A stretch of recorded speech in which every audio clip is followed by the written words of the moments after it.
We study X19Q, driven damped harmonic oscillation. You can download the PDF file of this lecture from kpop.org, and if you visit there, there's a link connected to the YouTube channel for the K-pop. And today we have constructed table of contents because there are so many subjects considered in this homepage. We are interested in X series at the moment, and X19 is over there. The main text is given in here, and you can watch a lecture in Korean and English. Checkpoint contain many problems, and the lectures are available. Okay, let's begin with it.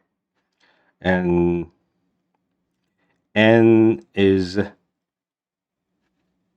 for the 9. It helps to understand what's given in X19Q. Okay.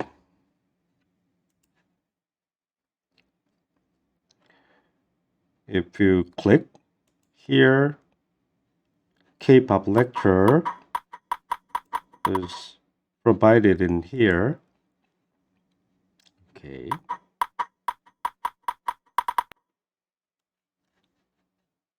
Let's go ahead with the X19Q.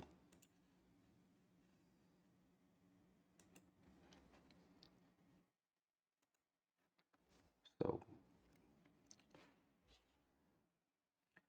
number 1, show that the sum of any two sinusoidal functions of the same period is another sinusoid. Okay, we have two sinusoidal functions, cosine and sine, or a shifted one from, for example, cosine omega t and cosine omega t minus delta or plus delta, something like that.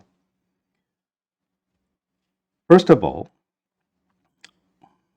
we have a right triangle, and this is a theta, and this one is half a pi minus theta. Therefore, if it is cosine, the cosine theta should be the same as sine of half a pi minus theta for any theta. So this is very useful relation identity. The same is true for sine and cosine because of this fundamental nature of the right triangle.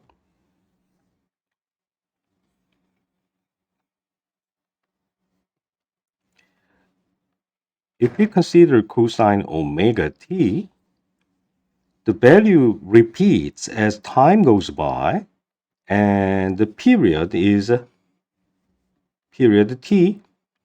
the minimum time to arrive at the same value, because the period of either cosine or sine is 2 pi. Therefore, the period of this function, either cosine omega t or sine omega t, is this. So this is the period. We'd like to add two sinusoidal functions of the same period. And we'd like to multiply arbitrary numbers. Okay, then we can combine these two.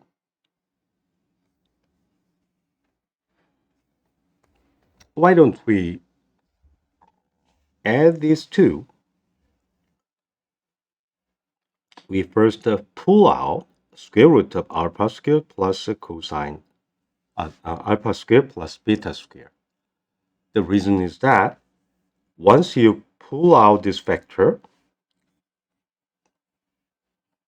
overall vector from alpha and beta to alpha over square root something, beta over square root something. By the way, if we square these two numbers and add them up, the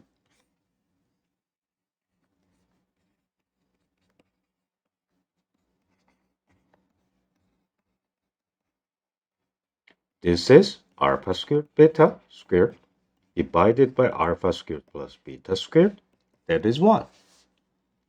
So this one shows that we can parameterize these two numbers to be cosine and sine, or sine and cosine. Either way, if we use cosine and sine, then the expression shows that we can make use of the addition formulas for the sinusoidal function, cos cos, sine sine. Okay, because it is plus, we can make use of the formula for the subtraction. So this is cosine omega t minus delta. As a result, this parameterization of the overall vector appearing in the linear combination of two sinusoidal functions, cosine and sine,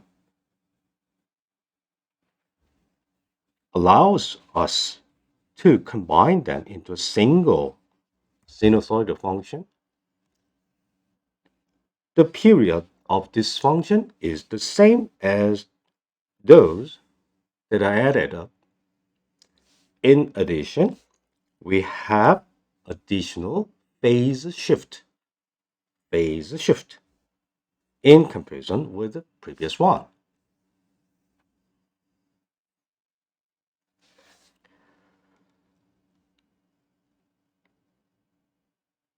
By the way, previously we considered this cosine and sine, but we can allocate sine and cosine instead of cosine and sine, because still sine squared theta, sine squared delta plus cosine squared delta, for any delta, it is 1. In that case, we use different formula, so cosine sine and sine cosine. Therefore, it should be sine omega t plus delta. Previously, we had cosine omega t minus delta because it is added.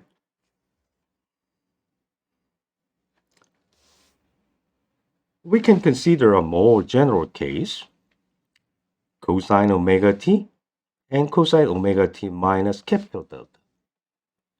We first expand this. This one is cosine cosine because of negative sign plus sine sine. Now we find that these two are cosines and this one is a sine. We separate the cosine term and sine term. And then we apply the same method as we have used. This one divided by this one divided by this will give you cosine sine or sine cosine. So again, if I make use of cosine sine parameterization, then it becomes a cosine omega t minus delta, something like that. So in any case, if we add the linear combination of two sinusoidal functions of the same period is another single sinusoidal function with the same period, perhaps there will be some phase difference, and amplitude may change. That's the point of this problem. Number 2, consider the steady state solution for the underdamped driven damped harmonic oscillator. Now, we have E equals 0 is the damped harmonic oscillator. If it is non-zero, we have a driving force. So this driving force changes the gain. If it is a zero, underdamped case decays its amplitude in an exponential way. Overdamped case, it doesn't oscillate and it decays exponentially. Critically damped case is very similar to overdamped case, but sometimes it has a single bump depending on the initial velocity. If the initial velocity is not large enough, initial speed is not large enough, then the shape of the curve for the critically damped case is very similar to the overdamped case. By the way, right now we are interested in underdamped case.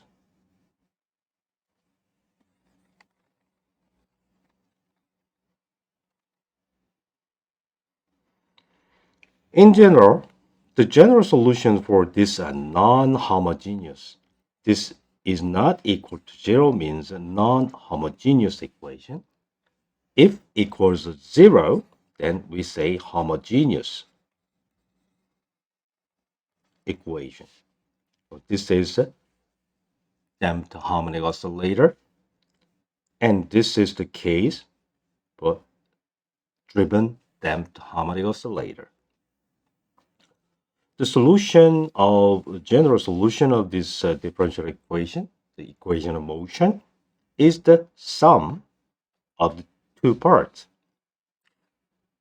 First, we need to know the solution for the homogeneous equation, corresponding homogeneous equation, in which the right-hand side disappears. The next one is particular solution. So some of them will be the general solution. And actually, in the previous section, in the previous chapter, we studied the solution for the homogeneous equation. So we would like to know what this particular solution is. In fact, every homogeneous equation solution has the exponential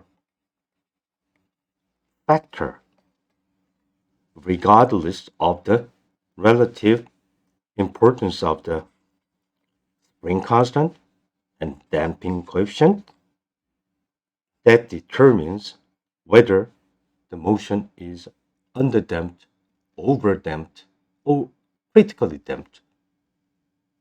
Everything has a common factor that is decaying exponentially. Because of this factor, this solution for the homogeneous equation may vary at small time t. However, in the limit as t goes to infinity, this homogeneous equation's solution disappears, and numerically it is unimportant at all. We can even neglect their term as far as we are considering the limit as t goes to infinity. We call it the steady state. At steady state, this one can be ignorable, and we only have to consider the particular solution that are numerically almost identical to each other. So we would like to consider this, focus on the particular solution. However, whenever you turn on or turn off the driving force, there's a sudden change. And that sudden change is due to the homogeneous equation solution.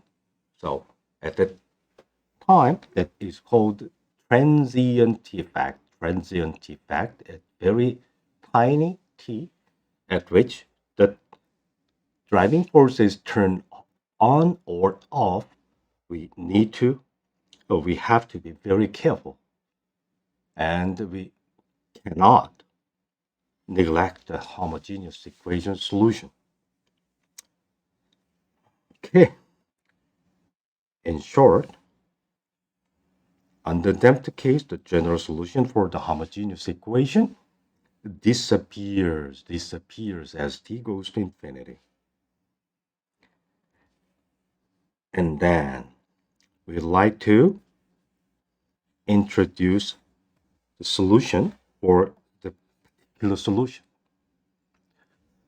In fact, if we introduce this either cosine or sine, if I substitute this one in here, these two have the same structure because the second order derivative of cosine is cosine up to over a factor.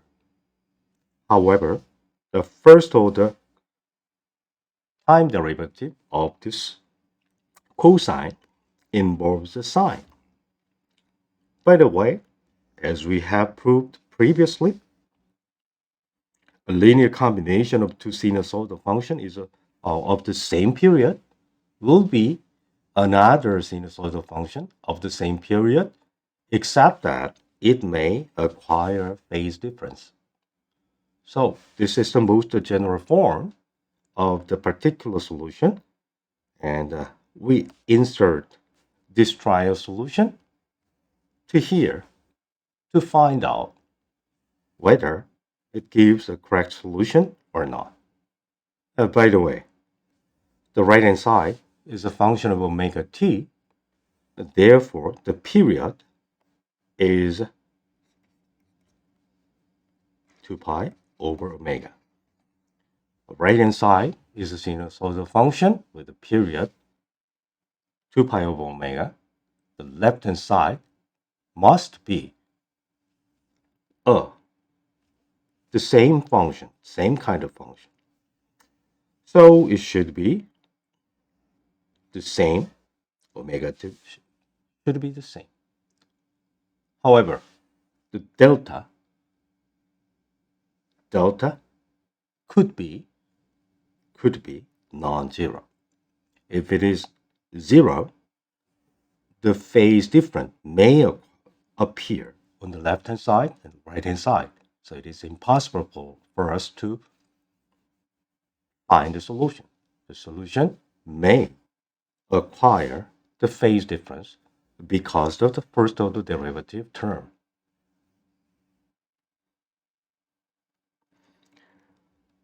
Substitution of this trial solution is trivial. K term, cosine, and mass term, derivative twice, again cosine, but because of the double time derivative, we have minus omega squared in the mass term. What happens to the first order time derivative term that involves damping force? We have cosine, so first order time derivative will give minus omega. As a result, we substitute everything on the left-hand side. And right-hand side is already given in here as the driving force. The left-hand side and the right-hand side must be the same, including the phase. Therefore, after summing these two sinusoidal functions, there will be a phase difference, and that phase difference will cancel this initial phase difference by minus delta, and they cancel eventually to reproduce the right-hand side. So that's the point. Why don't we combine these two, like making use of previous calculations given in here?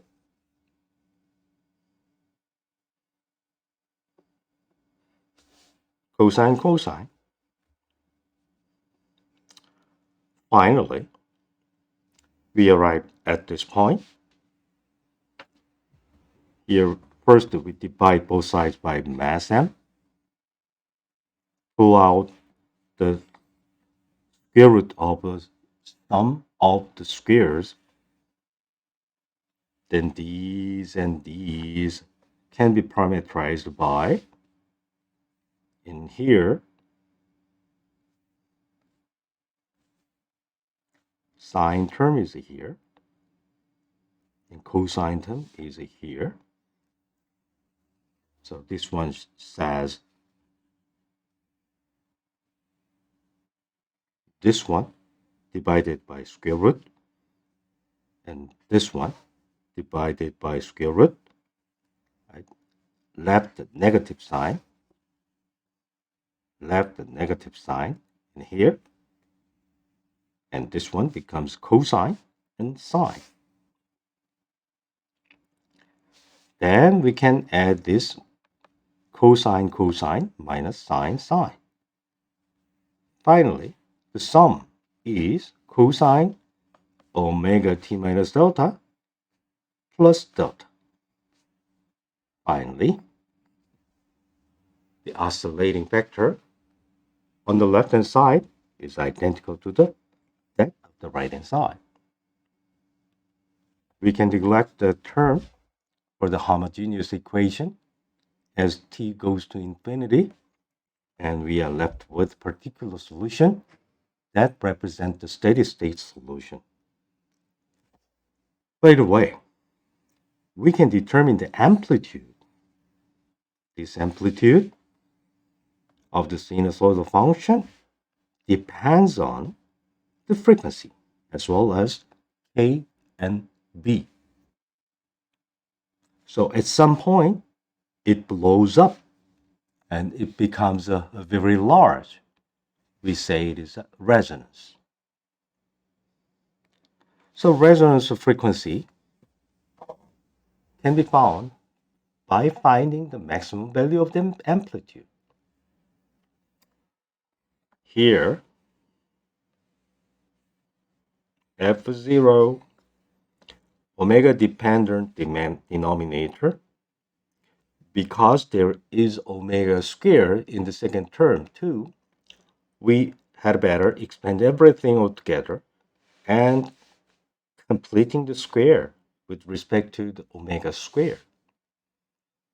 Then we find that this disappears when this omega dependent square term disappears. The denominator becomes the minimum value.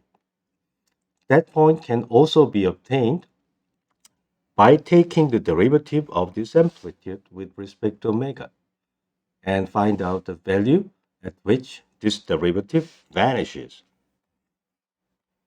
Derivative vanishes at maximum, either maximum or minimum value. But it is trivial to find that it is maximum value instead of a minimum value. So the solution of this omega is called omega R. That is a resonance frequency. And that resonance frequency of this driven damped harmonic oscillator is found to be like that.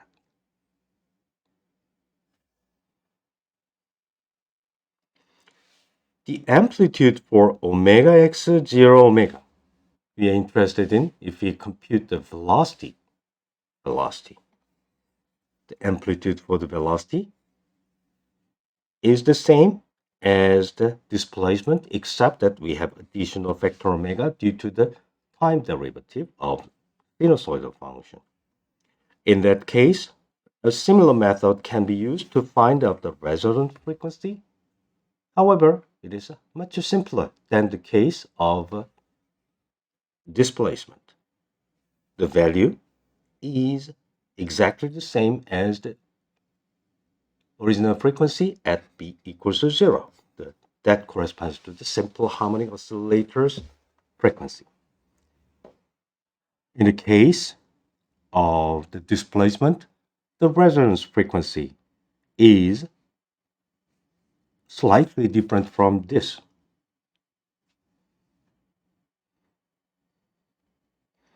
Finally, the amplitude itself can be found by substituting the exact value for this. So as far as the omega x0, that is amplitude for the velocity is concerned, it's f0 over b. In the case of the displacement, the resonant amplitude can be obtained by substituting omega r for the omega. The value is this. Very similar, a little bit different. Very similar. F0 over b is common, but this we have additional factor in here. We can substitute, we can make use of mathematical program to verify what I have obtained in here. Why don't we copy this?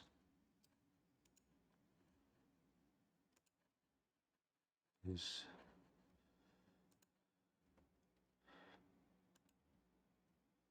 X19QE.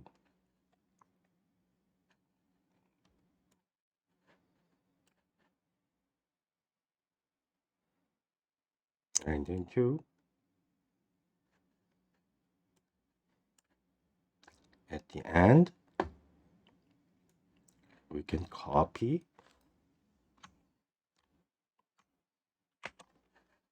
and bring mathematical session. Copy the program.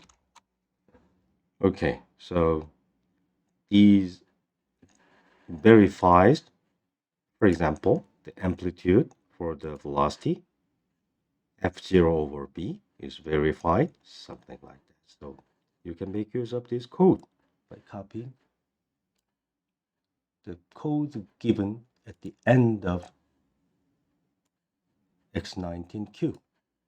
That's it for today. Thank you.